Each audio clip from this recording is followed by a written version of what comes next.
मित्रों, मैं आपका दोस्त अशोक दशोरा, अध्यक्ष पौरुष मध्य प्रदेश। दोस्तों, आप ऐसे सड़े गले जुडिशरी सिस्टम से अगर अपेक्षा कर रहे हैं कि आपको न्याय मिल जाएगा तो मुगालते भूल जाओ। मैं आपको हाई कोर्ट और सुप्रीम कोर्ट के कुछ जजमेंट बताना चाहता हूं कि किस तरीके से जेंडर बायस्ड होकर के वो सिर्फ स्त्री की छिनाली का ही संरक्षण कर रहे हैं। मतलब हर शादीशुदा स्त्री को हिंदुस्तान में एक नहीं अनेक पुरुषों के साथ कई बार अवैध संबंध बनाने की खुली छूट है। उसके और उसके आशिक के खिलाफ न तो हिंदुस्तान के किसी थाने में एफआईआर दर्ज होगी और न ही लोअर कोर्ट से लेकर के सुप्रीम कोर्ट की औकात है कि वो उसको, व्यभिचारी स्त्री को और उसके यार को सजा दे सके। आईपीसी 497 स्त्री व्यभिचार की धारा खत्म करते हुए 5 जजों की बड़ी पीठ, जिसका सरगना दीपक मिश्रा था, उसने यह जजमेंट दिया। दूसरा मसला, अगर कोई पत्नी अपने पति से डिस्प्यूट हुए और डिस्प्यूट के दौरान अपने बॉयफ्रेंड के साथ में भाग करके लिव इन रिलेशन में यानी कि रखेल बन करके उसके साथ रह रही है तो यह कोई गुनाह नहीं है, यह उसका दैहिक अधिकार है। राजस्थान हाईकोर्ट ने स्त्री की व्यभिचार का संरक्षण करते हुए यह जजमेंट दिया।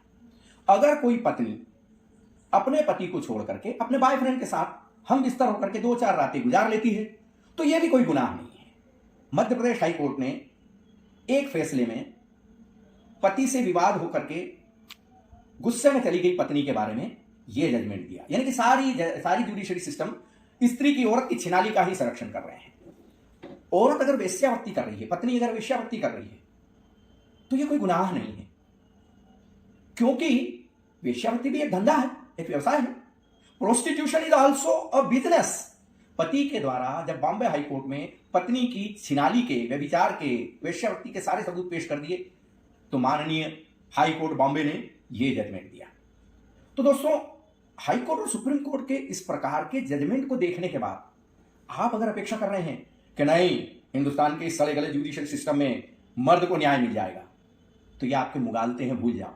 जब तक आप सारे मर्द यूनाइट नहीं होंगे, मुर्दों के रूप में पड़े रहेंगे, शिखंडी रहेंगे, अपने अपने लड़ाई झगड़ा करते रहेंगे, बड़ा झोला लेकर के रोज बार कोर्ट में चक्कर काटते रहोगे, तो संदीप बाबू भूल जाओ, तुम कभी नहीं जीत पाओगे, सिर पटक पटक के मर जाओगे। अगर तुम जीतना चाहते हो, कानून बदलना चाहते हो, तो एक ही उपाय है, मेंस राइट के सारे कार्यक्रमों में आपको शामिल होना है, पूरी शिद्दत के साथ अपने परिवार को भी शामिल करना है, तब ही जाकर के आपके कानून बदलेंगे। और इसके लिए आप संस्था पौरुष से भी जुड़ सकते हैं या हिंदुस्तान की किसी भी मेंस राइट की संस्था से जुड़ सकते हैं। आज के लिए इतना ही।